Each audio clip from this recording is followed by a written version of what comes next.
Coba, seberapa besar kemungkinan Kak Bayu ngerjain tugas jauh sebelum deadline? Nah, menurut Kak Bayu nih, libur kuliah itu tuh real atau cuma real, apa namanya, ilusi aja? Halo semuanya, selamat datang di Monolog, ruang ngobrol santai yang bakalan bahas seputar psikologi dengan cara yang ringan tapi tetap mendalam. Nah, bareng aku, Dian, kita bakalan kupas hal-hal yang kadang tuh terdengar rumit, tapi di sini kita bakalan obrolin dengan cara yang lebih santai dan lebih mudah dipahami. Di episode kita hari ini, kita bakal masuk ke sesi yang mana pembahasan itu sebenarnya sering banget kita temuin di kelas, di jurnal, bahkan jadi perdebatan juga dari para psikolog atau para ahli-ahlinya gitu. Yaitu modernisme dan postmodernisme. Dua pendekatan yang punya cara pandang berbeda sekali dalam melihat dunia dan manusia. Di satu sisi modernisme tuh melihat sesuatu tuh sebagai hal yang terukur, yang pasti gitu. Sedangkan di sisi lain ada postmodernisme yang lebih fleksibel. Dan yang bikin episode kita makin seru hari ini, kita bakal ditemani langsung sama narasumber kita yang mendalami terkait isu-isu postmodernisme dan modernisme, yaitu Kak Bayu Kurniawan. Halo Kak Bayu, selamat datang di podcast kami. Gimana nih kabarnya hari ini Kak? Iya, halo.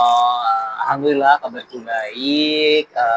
Makasih juga udah ngundang aku di podcast kali ini. Kayaknya podcast pertama ya. Ya, semoga kedepannya bisa diundang lagi ya. Ya, Ya, amin. ya gitu. Semoga nantinya ini sebagai awal Kak Bayu untuk datang di podcast-podcast lainnya ya Iya, Kak. amin. Semoga aja diundang. Semoga. Oke, hari ini kita tuh mau bahas terkait postmodernisme dan modernisme nih Kak. Nah, sebelum kita mulai nih, Kak Bayu tuh pertama kali dengar, bukan kayak Kak Bayu kalau dengar postmodernisme sama modernisme tuh yang muncul di kepala kami itu kayak gimana sih Kak? Hmm. Modernisme dan postmodernisme ya. Mungkin kalau dibuat simpel, modernisme dia itu pendekatan yang rapi, terstruktur, dan semuanya itu harus jelas. Nah, sedangkan kalau yang postmodern itu lebih ke kita fokus ke perspektif setiap-tiap orang. Jadi kan manusia itu punya ciri khasnya tersendiri. Nah, dari ciri khas itu kita nggak mungkin lah nyamain semua orang berdasarkan satu kesatuan doang. Nah, jadinya uh, kita harus lebih gimana ya menekankan makna pengalaman-pengalaman orang tersebut menjadi bukan menjadi sih lebih agar kita tuh lebih paham mengenai mereka. Oke, benar sih Kak. Nah, pertama kali Kak Bayu dengar postmodernisme sama modernisme nih dari mana sih Kak? Dari kelas kah? Atau dari penjelasan dosen? Atau gimana nih Kak? Oh, pertama kali dengar ya itu pertama kali dengar pas kuliah itu dijelasin sama dosen pada saat ya waktu berkuliah. Dan jujur aja pada saat itu aku nggak fokus ya, mungkin gara-gara emang jamnya udah sore dan Maaf ya Kak, agak rame karena kita posisinya lagi di kafe nih Kak, agak di video. nggak apa-apa, lagi balapan kayaknya tuh. Iya Oke, nih Kak. tadi sampai mana? Oh, yang ini. Jadi pas itu kan posisinya lagi sore ya. Nah itu jujur aku waktu itu lagi nggak fokus, ngantuk. Jadi mikir kayak gini. Ah ya udahlah nanti aja apa namanya tak baca lagi aja di rumah. Sekarang nggak bisa fokus gitu kan. Akhirnya aku baca lagi, aku pahami lagi di rumah dan mulai mengerti lah apa kesimpulan dan pemahamanku sedikit lebih mendalam mengenai materi ini. Sebenarnya materi ini tuh sangat banyak kita temui di kehidupan kita sehari-hari gitu mengenai postmodernisme ini ya. Iya sih Kak. Ini tuh biasanya emang pengalaman sejuta mahasiswa psikologi kayak ya apa yang kita dapat di perkuliahan itu pasti aduh lihat banget nih saya sama kehidupanku sehari-hari gitu ya Kak. Iya, Nah, benar. menurut Kak Bawi nih, modernisme tuh kayak gimana sih Kak? Oke, ini penjelasan lebih detail ya daripada Iya, yang awal. Modernisme Dia itu pendekatan yang lebih mengutamakan kestrukturan, latar belakang yang jelas, teori yang jelas, dan gimana ya, punya bukti yang kuat di belakangnya lah, intinya kayak gitu. Jadi dia itu banyak digunain di riset lah mungkin ya. Jadi tahu sendiri lah, di riset itu nggak mungkin kita buat penelitian tanpa menggunakan bukti atau teori-teori pemahaman tokoh penting di belakangnya kayak gitu. Jadi semuanya itu harus gitu aja sih, lebih terstruktur gitu loh, harus ya, harus ada angka yang mungkin namanya itu, harus ada angka yang menguatkan di belakangnya, harus ada statistik yang mendukung pendapatnya dia kayak gitu kak. Oh, jadi kalau susah diibaratin nih ya kak, modernisme tuh kayak orang yang punya ruang belajar tuh udah rapi banget gitu ya kak. Terus catatannya nih yang udah ada highlight warna-warni dan semuanya itu pasti lengkap banget Wah, gitu.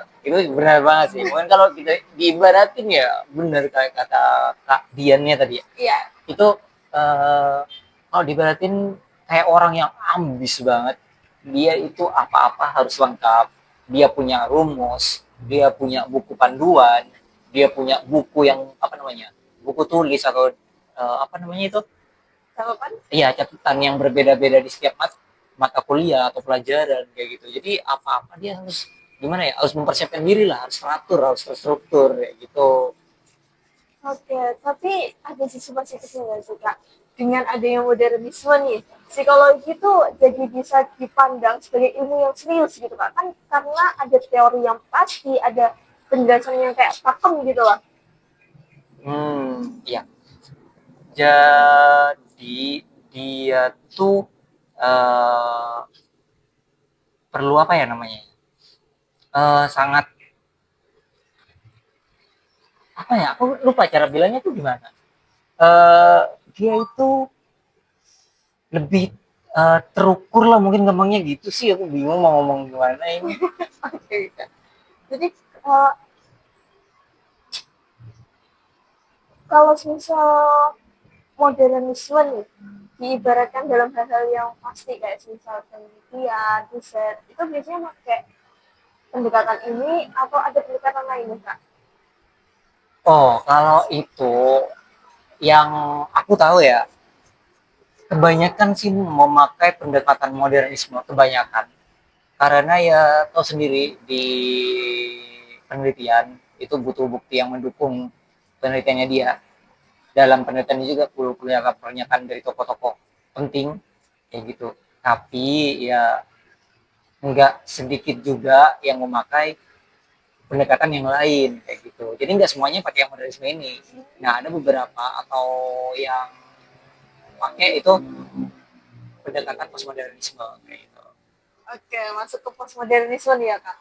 Kalau yang sepaham aku nih dari postmodernisme, dia tuh lebih kayak kalau sudah diibaratin ke orang nih kak, dia tuh lebih ke sehat, santai, fleksibel gitu kayak itu. Dia tuh melihat semua orang itu berbeda gitu kak. Nah, mungkin bisa dijelasin nih kak, gimana sih menurut kak bagi postmodernisme itu? Oke, postmodernisme. Mungkin sebelum aku ngasih pernyataannya, mungkin teman-teman yang nonton video ini bisa kasih pada saat aku ngasih pendapatku nantinya, bisa tolong ditambahkan ya kalau misalkan kalian lebih mengerti materi ini daripada aku, dan bisa juga ngasih sanggahan, itu nggak apa-apa, nanti tulis aja ya mungkin di kolom komentar. Oke, mungkin dari pendapatku mengenai postmodernisme, dia itu pendekatan yang lebih menilai seseorang mengenai kesubjektivitasan, ya kayak gitu. Jadi semua orang ini punya maknanya, dia punya pengalamannya masing-masing, dia punya ciri khasnya masing-masing. Setiap orang kan punya traits dalam diri mereka yang berbeda-beda gitu kan.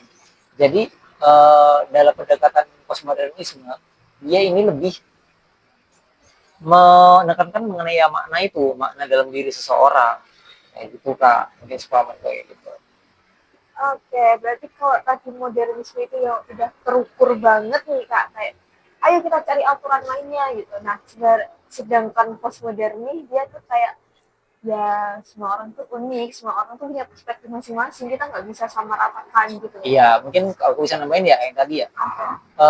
Dari postmodernisme itu berpikir kalau enggak semua manusia atau individu yang ada itu nggak bisa diukur dengan angka ataupun statistik kayak gitu. Jadi ya dia itu lebih daripada angka ataupun statistik kayak gitu.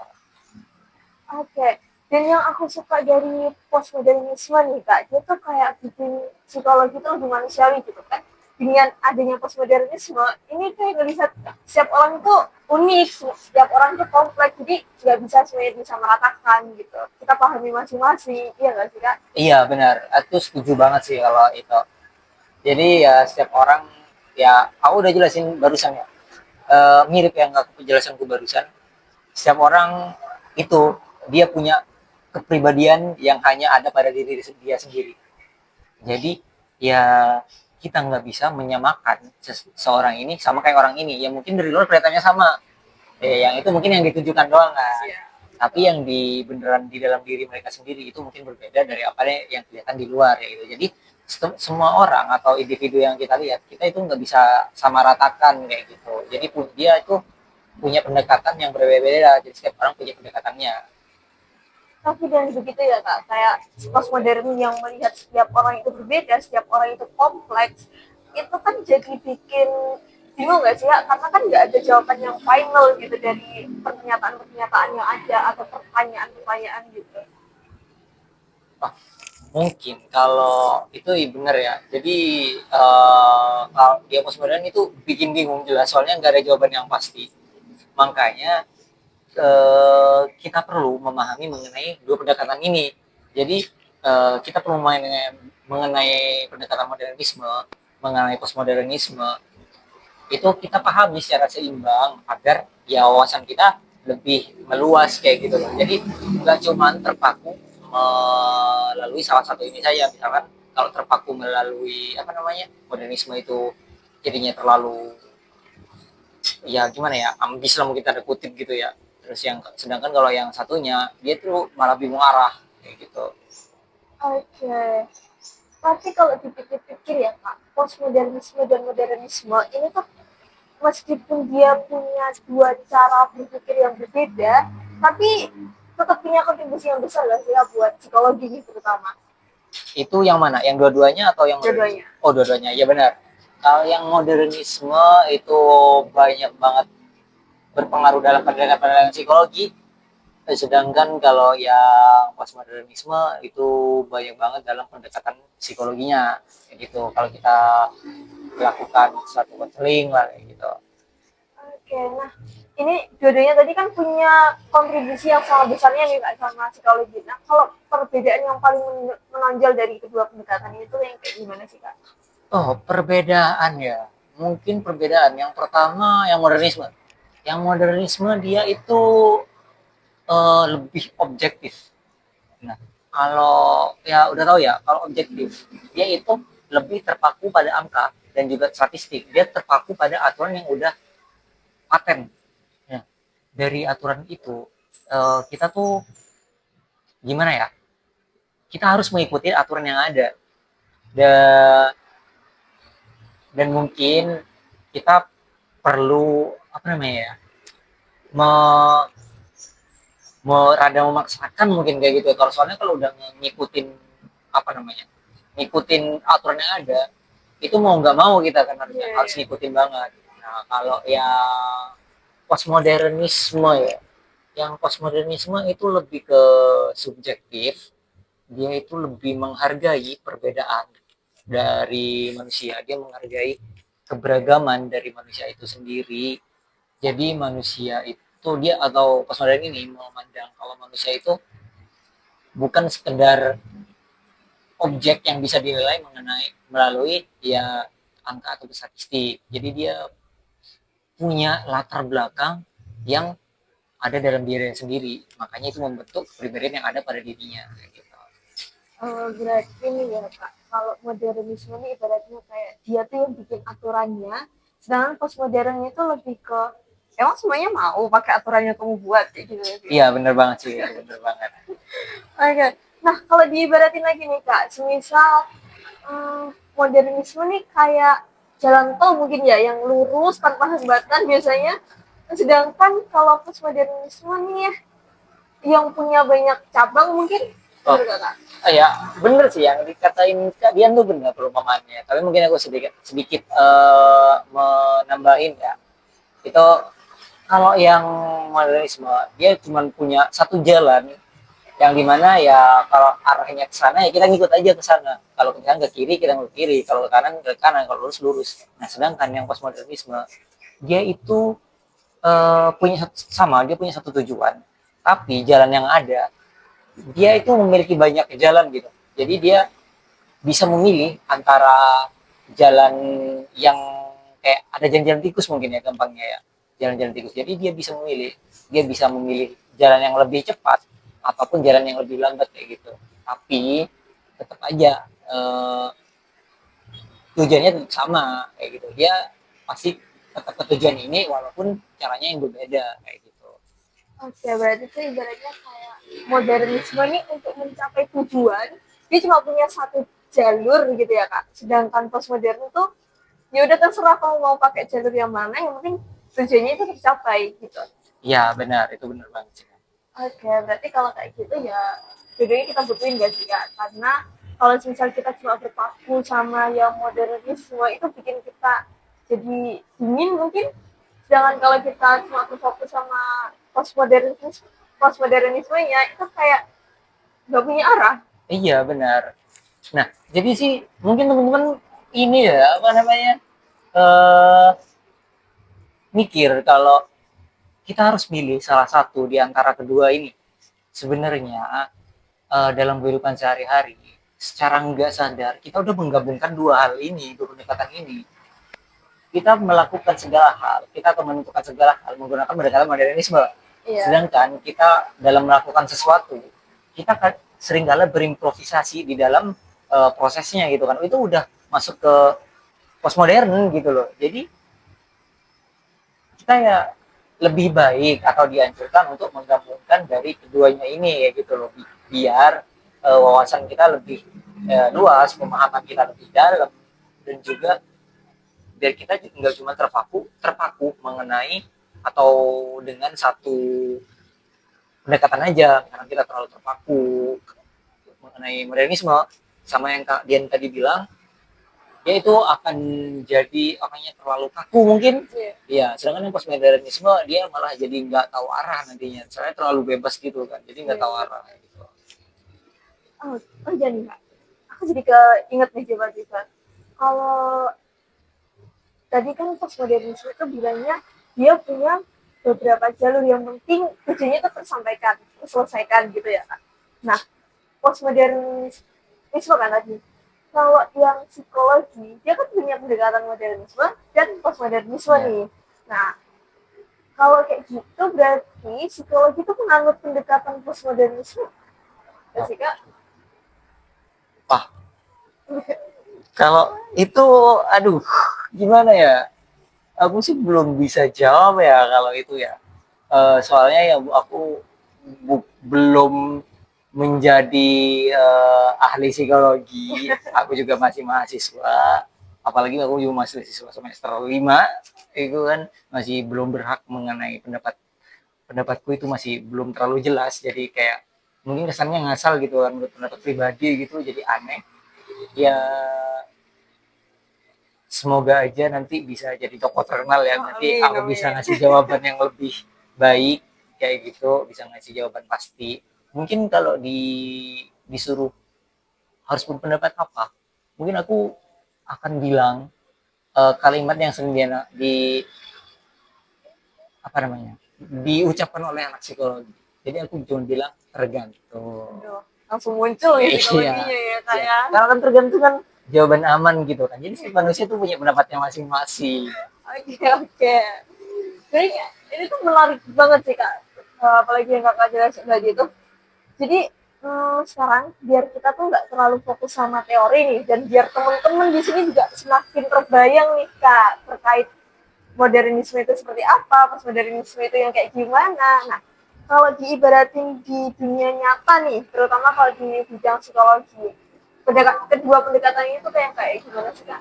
Di bidang psikologi ya, Ya, eh, di bidang psikologi, di pendekatan modernisme, dia itu lebih ke, misalkan kalau kita melakukan sesuatu kepada orang, bukan kita ya, maksudnya kita ada klien yang merasakan stres berat, anggaplah kayak gitu. Nah, jelas kita di situ perlu melakukan uh, tes untuk mengukur tingkat stresnya dia, tingkat kecemasannya dia mungkin kayak gitu. Nah, itu masuk di asesmen awal. Nah, apa namanya? Modernisme itu masuk di ini, kayak menghitungnya ini, dia tuh perlu angka, perlu statistik kayak gitu. Nah, jadi mungkin kalau diibaratin lain, sebelum kita apa namanya? Sebelum kita menentukan apa yang harus dilakukan, kita perlu ngecek suhu sebelum kita sakit begitu ya mungkin ya. Kalau kita sakit kita cek dulu panas apa enggak nih. Kalau misalnya kita kedinginan beli obat apa, kalau badan kita panas demam sampai mendidih mungkin itu pakai obat yang lain kayak gitu. Nah, sedangkan kalau yang postmodernisme, nah kita kan udah tahu nih, udah diukur lah melalui alat-alat ukur yang tadi, alat kecemasan, alat ukur stres kayak gitu. Nah, baru kita cari tahu lebih dalam. Nah, kalau udah kita cari tahu lebih dalam, misalkan contohnya kayak kita konseling, kita ya saling tanya, kita saling tanya, bukan kita saling tanya, aku sih, aku yang nanya ke dia, kamu tuh kenapa, kayak gitu. Kita cari tahu lah lebih dalam, apa sih penyebab dia itu me, apa ya, merasakan hal yang dialami saat ini, kayak gitu. Nah, jadi dari dua pendekatan ini kita gabung lah dari hasil dari alat ukurnya tadi, terus sama hasil konseling yang kita lakukan, kita gabungin, kita telaah, kita ambil kesimpulan melalui ya campuran kan dua pendekatan modernisme dan postmodernisme. Nah, yang penting tujuannya tetap sama dalam membantu klien kita kayak gitu. berarti secara tidak langsung nih, kedua pendekatan ini emang ya udah sejalur gitu ya, Kak? Bukan yang berdiri masing-masing gitu. Iya benar. Ya mungkin aku tadi sempat bilang sih, kalau banyak orang yang ngira kalau kita harus milih salah satu, sebenarnya enggak.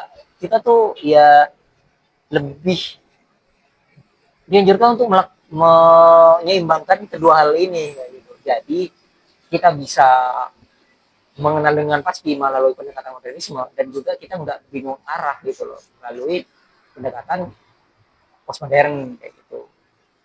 Oke, berarti kalau dipikir lagi nih kak, misal modernisme ini kan tadi kayak ngetes apa tadi tingkatan stres ya kak? Iya benar. Tingkatan stres itu kan berarti ada hasilnya ya, kayak stresnya itu berapa sekian sekian kayak gitu.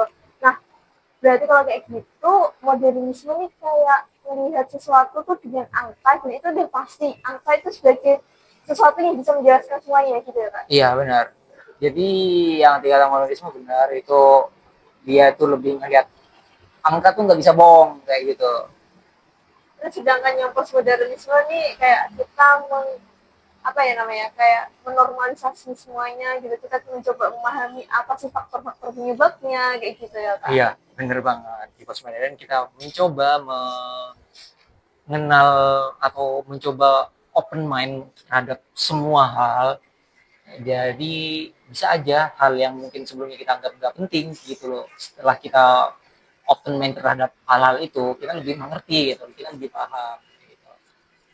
Kalau diterapin di kehidupan kita sehari-hari nih kak, kayak kita tuh sebenarnya butuh dua-duanya nggak sih, kayak misal kita tuh juga butuh sesuatu yang pasti ya, misal nilai kita nih kan nggak bisa ya dilihat sebagai dalam pendekatan postmodernisme gitu, kayak ya udah terserah kamu mau ngasih nilai kayak gimana ini kan ya. Sedangkan di kalau postmodernisme tuh lebih kayak dari cerita, mungkin ya cerita itu kita coba buat mengenali, mendalami biar kita tuh bisa menarik kesimpulan gitu.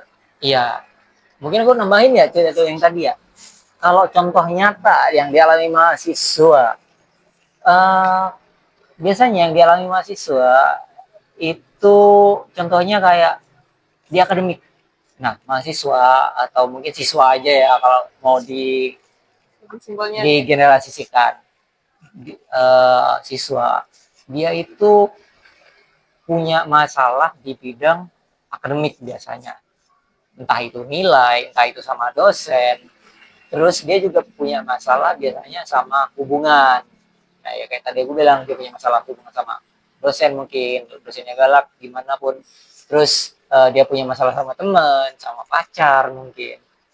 Dan ya mungkin ada juga masalah yang random di hari itu, lagi kesel sama apa namanya? Lagi masalah di rumah mungkin kayak gitu. Nah, itu biasanya sering kita apa namanya? Itu biasanya contoh masalah yang kita temui di mahasiswa. Jadi hal itu gimana ya? Kita tuh bisa tentukan apa yang harus kita lakukan melalui hal-hal tersebut. Ya, kayak gitu. Jadi kita bisa lakukan kayak yang gue bilang tadi, asesmen awal. Kita perlu ya kasih ya, mungkin tes mungkin. Terus misalkan yang kalau yang lain yang postmodern itu lebih ke kita nanyain ya, mungkin kayak aku sebutin tadi kayak ngulang lagi aku malah ini ya, intinya sih lebih ke kita lebih memahami orang lain aja sih kayak gitu. Kayak misal kita lagi baca buku panduan gitu ya kak, semuanya tuh ada step by step gitu. Ada kalanya kita menggunakan modernisme dulu di awal, terus setelah itu kita lanjutkan dengan postmodernisme seperti itu ya. Iya bener banget, perumpamannya bener banget. Jadi ya segala hal mengenai modernisme atau dan postmodernisme ini harus diseimbangkan ya mungkin. Jadi agar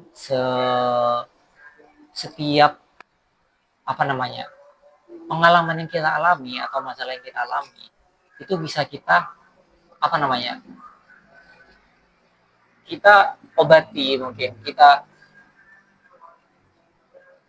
ya mungkin obati aja ya, aku nggak tahu katanya apa itu, kita mungkin obati eh, dengan pendekatan yang seimbang itu tadi, melalui modernisme dan postmodernisme. Kayak dua pendekatan ini sebagai dua kombo yang sama kuatnya gitu ya kak. Kalau di psikologi itu dunia berarti punya kontribusi yang besar kan sih kak? Iya banget nih, kalau yang modernisme itu pengaruhnya berpengaruh kebanyakan terhadap penelitian atau riset-riset yang ada dalam psikologi. Nah, kalau postmodern itu masuk kepada apa namanya konseling, sesi konseling. Kita diajarin cara baru agar konseling yang baik dan benar. Kita diajarin gimana ya konstruktivisme sosial lah, intinya kayak gitu. Kita lebih mengenal orang lain, cara berbicara dengan orang lain. Jadi postmodern berfokus pada hal itu.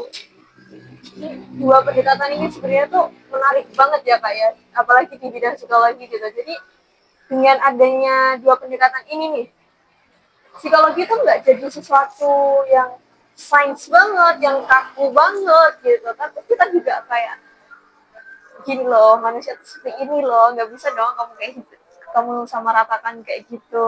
Terus dengan adanya postmodernisme nih bikin apa ya tadi ya kak, yang buat cara buat ngobatinnya lah kita ikuti kak, itu lebih beragam gak sih?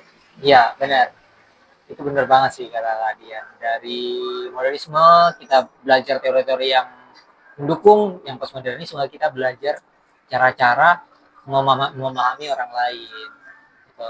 Oke, selanjutnya kita mau masuk ke sesi Q&A ini kak. Ini Oke. sebenarnya aku tunggu-tunggu banget nih kak di sesi ini nih. Nah, Kak Bayu nanti setelah aku bacakan soalnya langsung aja dijawab ya kan, nggak usah mikir-mikir dulu lama-lama gitu ya. Oh, siap nggak siap sih caranya sih, tapi ya udah wes gas aja. Sebentar, aku mau tanya nih. Ini aku jawab secepat mungkin kan? Habis itu aku ngasih alasan enggak? Iya, jawab kasih alasan nggak, kayak lebih ke ya udah spontan aja apa yang ini relate kok pasti sama kehidupan. Oh, berarti aku ngasih jawaban secepat mungkin, habis itu aku ngasih alasannya. Iya, benar. Oke. Nah, pertanyaan-pertanyaan Pertanyaan pertama nih Kak, kalau modernisme itu percaya sesuatu tuh bisa diukur. Coba, seberapa besar kemungkinan Kak Bayu ngerjain tugas jauh sebelum deadline? Wah, kalau itu sih aku judul 0,001 itu. Ya, alasannya aku Iya, mungkin iya. alasan.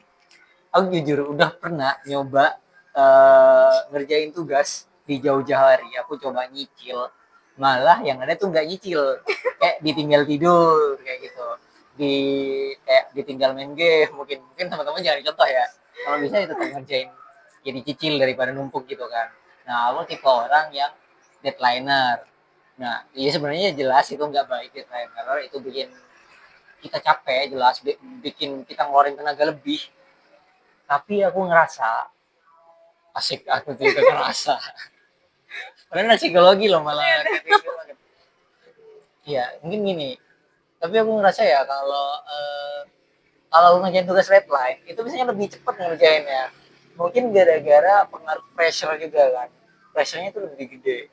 Kita itu ditekan, mungkin deadline-nya besok, kita baru ngerjain sekarang. Nggak bisa lah kayak gitu. Tapi nggak mungkin sih kalau ngerjain kayak gitu sih. Aku kan baru mati kayaknya di situ tuh. Kalau udah kayak gitu, aku kan biasanya ngerjain, aku lah besok ngerjain, aku baru ngerjain sekarang. Nah, itu tuh gimana ya, otakku kayak ngerasa kerja lebih gitu kan, cepat selesai. Iya benar, cepat selesai, tapi besoknya tepar pasti. Jadi biasanya masih tepar, soalnya emang otaknya kerja keras kan buat malam itu doang. Habis itu tenaganya habis, makanya butuh istirahat lebih ya gitu. Makanya buat teman-teman yang deadlineer nih, jangan dicontoh ya, tetap tapi ngerjain kayak gitu. tapi ini ya Kak, kayaknya ini tuh problematika semua orang nggak sih Kak yang deadlineer tuh Kak? Iya banget, aku nemuin temanku banyak banget yang deadlineer. Jarang banget orang tuh kayak misal hari ini dikasih tugas langsung dikerjain tuh kayak jarang Enggak. banget banget ya Kak Iya, ya. kalau bisa ditunda ngapain kerjaan sekarang gitu ya. Nah ini nih kayak tadi ya Kak, bukan modernisme banget. Ya, bukan, ini mah ini juga bukan postmodern sih. Iya ya Males betul. aja orangnya. Oke, pertanyaan kedua nih Kak, kalau postmodernisme tadi itu bilang realitas itu relatif. Nah, menurut Kak Bayu nih, libur kuliah itu tuh real atau cuma apa namanya, ilusi aja? Wah, itu ilusi 100% ya. Itu ilusi. Mungkin 80% kalau kalian di universitas yang ambis. Oh iya. Iya. Eh jujur, setiap kali aku atau pas gimana ya, dosennya libur ataupun hari libur di kampusku, itu jarang banget benar-benar dapat waktu, dikasih waktu libur. Jadi, misalkan hari ini hari libur nih, dan di situ ada matkul di mana ada 3 matkul yang ada di hari itu. Itu pasti dari 3 matkul ini, itu gimana ya? Pasti ngasih apa namanya, tugas mandiri biasanya bagi kita. Jadi nggak ada yang namanya uh, kita tuh libur dan istirahat. Pasti ada tugas yang apa ya, menyusul kayak gitu. Jadi bikin gitu, ilusi sih ya, itu sih.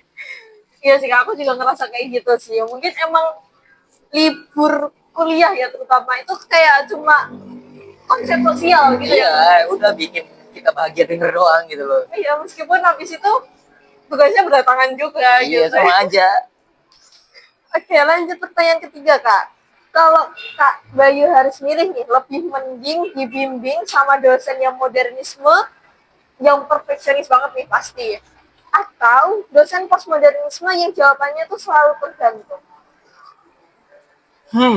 Aku mungkin milih yang postmodernisme. Alasannya, aku ada alasan. Kalau suruh kenapa aku milih postmodernisme, ya jelas kalau sebagai mahasiswa kan kalau ditekan terus, break lah kita lah. Kita langsung chaos kan kita kan. Kayak udah tekanan apa namanya? Tekanan akademinya keras, terus masih ada biaya kuliah yang perlu kita, jelas itu kan jadi beban mahasiswa ya. Mungkin mahasiswa yang nonton udah pasti tahu gimana beratnya. Mungkin ada yang juga yang sambil kerja malah. Wah, kalian hebat sih kalau yang sambil kerja, hebat. Jadi mungkin aku ngasih alasan kenapa aku milih yang postmodern. Yang pertama alasannya, kalau modernisme atau dosen yang menganut modernisme, jelas itu bakal pressure-nya gede banget. Semua tugas yang diberikan atau materi yang diberikan itu pasti kritis. Ya emang seru sih materi yang kritis. Tapi kalau di apa namanya diserang terus sama kayak tugas yang gimana ya gila-gilaan, terus materi yang banyak banget, ditambah dosen ngejelasinnya yang nggak pernah bercanda deh gitu ya, apalagi perfeksionis gitu kan, itu bikin kita stres parah. Kalau yang postmodern, kenapa aku milih itu, ya mungkin kalau misalkan postmodern kan jawabannya dia tuh ya kayak aku bilang tadi, tanda kutip tergantung. Oke. Nah itu biasanya mereka itu lebih menghargai pendapat dari masing-masing mahasiswa. Pendapat masing-masing mahasiswa, dia itu orangnya lebih fleksibel, dia itu lebih penuh akan apa namanya, penuh akan informasi gitu. Jadi misalkan aku tanya nih sama sama dosennya, Pak, materi ini saya nggak ngerti. Terus dia jawab, ya saya juga nggak ngerti. Gitu kan berat ya kayak gitu ya. Postmodern malah sama-sama bingung gitu jadinya ya. Kayak gitu. Ya mungkin kalau suruh milih, simpelnya aku milih yang modern aja sih. Itu kayak ya udah yang penting aku nggak bingung sendiri gitu Iya ya. makanya bingung sekalian, bingung dua-duanya aja gitu loh. Kompak banget nih. Oke, pertanyaan terakhir nih Kak. Kalau disuruh milih tugas yang udah jelas banget nih kayak gimana harus gini-gini step by stepnya itu udah rinci banget, diperinci, dan itu tuh harus sesuai banget nih, udah harus lengkap banget nih. Atau dapat tugas yang ya udah kamu tuh dikasih aja kayak kerjain A gitu, terus pekerjaannya kamu nggak dikasih, format penulisannya nggak dikasih, itu kan juga sempat membuat kebingungan juga. Nah dari dua tipe tugas kayak tadi tuh, Kak Bayu lebih prefer yang mana? Aku lebih milih yang tugas yang dibebasin, yang kedua. Kenapa aku milih itu?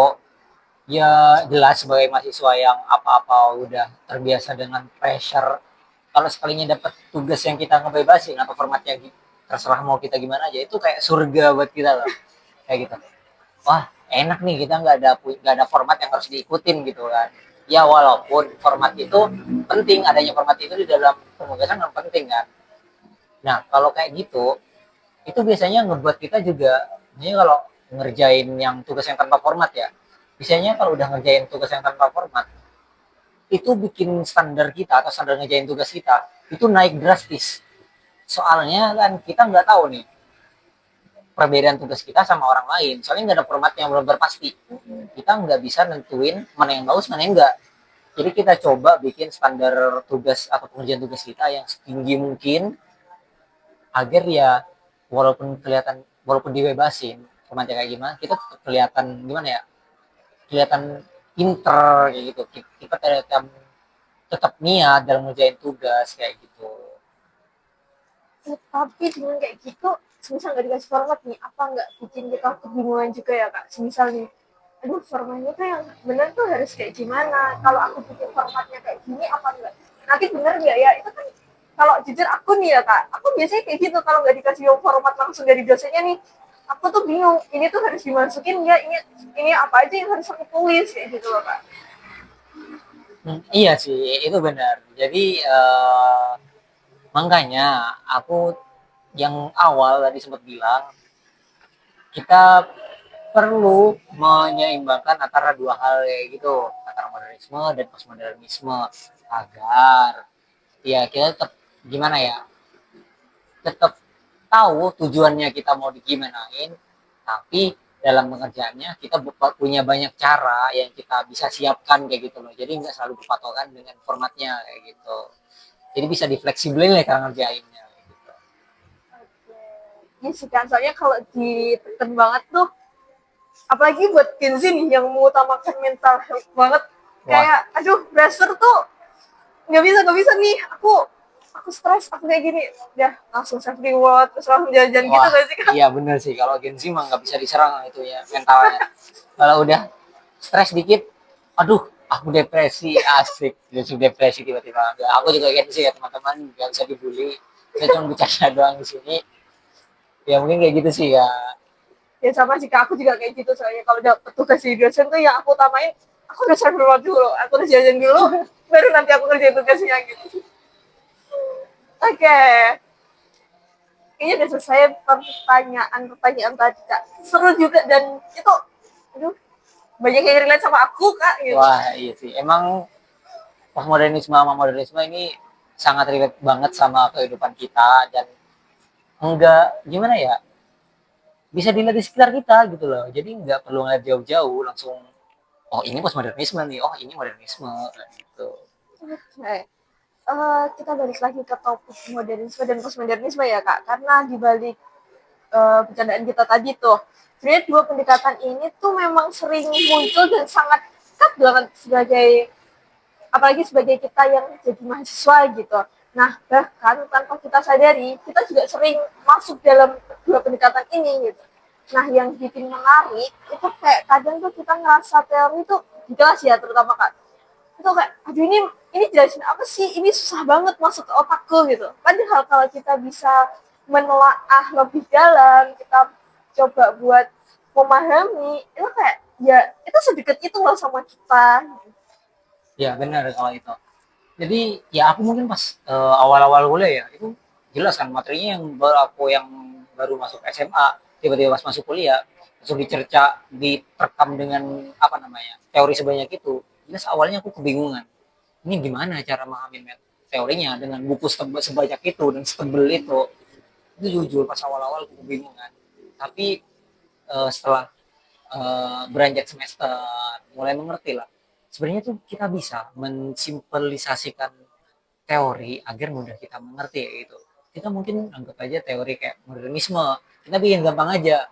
Oh, modernisme nih kayak kita tuh ngerjain riset berdasarkan teori. Udah sesimpel itu doang gitu loh. Kita ingetin itu aja. Kalau kita ingetin itu, kita lebih mudah apa ya merasakan bukan merasakan sih memahami teori yang kita pelajari. Ya sih Kak, kayak aku pun juga kayak apa ya, aku juga butuh deh modernisme buat yang biar aku tuh ada arah lah, ada tujuan, biar aku juga terstruktur gak seenaknya aku sendiri gitu. Tapi kalau terus-terusan dengan sesuatu yang pasti gitu, yang kayak balik lagi tadi yang Gen Z gak bisa ditekan banget itu loh Kak. Jadi dengan adanya postmodern dan modernisme ini kita bisa jadi punya, duh ragu banget ya Kak, mohon maaf nih. Oh, nggak apa-apa. Orang balap di sini ngedrak kayaknya dari depan. Oh ya, soalnya tadi Kak, oh postmodernisme dan modernisme. Dengan adanya dua pendekatan itu tuh bikin kita punya sesuatu yang pasti, kita punya patokan yang jelas, tapi di sisi lain kita juga tetap bisa berempati, kita bisa apa ya, kayak lihat orang lain, datang lagi nih. Nyusul kayaknya nih nomor 2 nih. Ya. Oh ya, punya empati dan kita juga bisa memahami orang lain, biar kita tuh nggak gampang ngejudge orang ya. Bener kayak gitu. Nah, dan dengan adanya dua pendekatan ini tuh kayaknya bisa bikin semakin banyak apa ya namanya Kak, kayak pedoman apa sih, kayak riset-riset, terus cara bagaimana untuk apa ya, kalau di psikologi itu sepertinya apa sih Kak, kalau ada kayak konseling kayak Oh gitu iya loh. benar, sebutannya itu Oh konseling. iya, kayak Sebutannya konseling. konseling, eksperimen misalkan, riset kayak yang tadi kakak sebutin. Terus eh ya mungkin contoh lainnya kayak apa namanya ya, penelitian-penelitian kayak gitu. Benar. Jadi kayak ada banyak cara gitu ya Kak Iya buat benar, banyak bantu cara. itu. Ini adanya dua pendekatan ini. Nah, jadi psikologi itu meskipun fleksibel tapi tetap punya makna yang dalam. Benar banget. Oke. Nah, itu bagus banget sih. Biar teman-teman di sini juga nggak ngerasa kayak belajar teori itu aduh berat banget. Tapi kita coba deh apa namanya, kayak kita padukan ya dengan Nah, kehidupan sehari-hari biar kita tuh lebih luas lagi. Oh ternyata teori ini tuh penerapannya kayak gini, biar kita tuh lebih dekat juga sama teori-teori dan lebih paham juga ya Kak. iya benar. Oke, kayaknya nggak kerasa ya Kak, kita udah ngobrol panjang banget. soal modernisme dan postmodernisme tadi, mulai dari yang serius, terus yang bercandaan gitu. Tapi kita akhirnya kayak aku sih juga ya punya pandangan ini dekat banget deh sama aku, ini tuh banyak banget yang relate sama aku gitu kan. Sama ini tuh masih pengalaman yang seru banget sih. Ya, itu eh, jujur materi ini tuh seru banget buat dibahas ya. Itu kalau kita gimana ya, utak-atik atau kita telusuri lebih lanjut, itu eh, seru lah pokoknya kalau kita bahas lagi kayak gitu. Ya sih, semoga apa ya, kayak dua pendekatan ini tuh oh, kita tuh jadi bisa mikir kalau dua pendekatan itu bukan sesuatu yang harus kita pilih, tapi Kita gimana kita ya kita kombinasikan. padukan kayak gitu. Nah, oke. Terima kasih banget nih Kak udah menemani aku buat bahas terkait postmodernisme dan modernisme. Dan terima kasih juga untuk teman-teman yang udah mendengarkan sesi podcast pada hari ini. Semoga dari perbincangan kita tadi, teman-teman bisa dapat insight baru yang bisa kita terapkan di kesehariannya ya Kak. Oke, selesai sudah episode kita pada hari ini. Terima kasih kepada Kak Bayu karena sudah menemani aku buat berbincang dan teman-teman juga yang udah dengerin. Terima kasih banyak. Jangan lupa follow biar gak ketinggalan episode kita berikutnya.